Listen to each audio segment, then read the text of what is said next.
عورت کے خوبصورت دکھنے میں مرد کا ہاتھ ہوتا ہے۔ محبت ایک جھوٹ ہے جو عورت کسی اور سے نہیں خود سے بولتی ہے۔ بابا جی کہتے ہیں پتر اپنے گرد موجود لوگوں کی گنتی کرتے رہنا چاہیے۔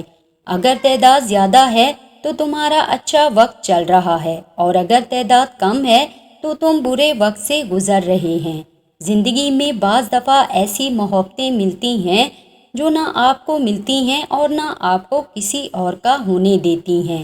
ہم میں سے زیادہ لوگ ماضی میں زندہ ہیں، جیسے کہ کاش میں نے وہ غلطی نہ کی ہوتی، کاش میرا وہ نقصان نہ ہوا ہوتا۔ ماضی کی کسی نہ کسی غلطی کو دل سے لگا کے بیٹھے ہوتے ہیں، اس چکر میں ہم اپنا حال برباد کر رہے ہوتے ہیں۔ ماضی کو کوئی بدل نہیں سکتا، جو بھی ہوا اچھا یا برا اس کو اب جانے دیں، اپنے حال پہ فوکس کریں۔ ماضی یاد رکھنے کے لیے نہیں ہوتا، صرف ماضی کی غلطیاں یاد رکھیں اور ان سے سبق حاصل کریں، دوبارہ غلطی نہ دہرائیں، بس اپنی ماضی کی غلطیوں کو اپنے حال پہ حاوی نہ ہونے دیں۔ لوگوں کو اپنی دعاؤں میں یاد رکھنے کے ساتھ ساتھ ایسے عمل بھی کرو کہ لوگوں کے دلوں سے آپ کے لیے بھی دعائیں نکلیں۔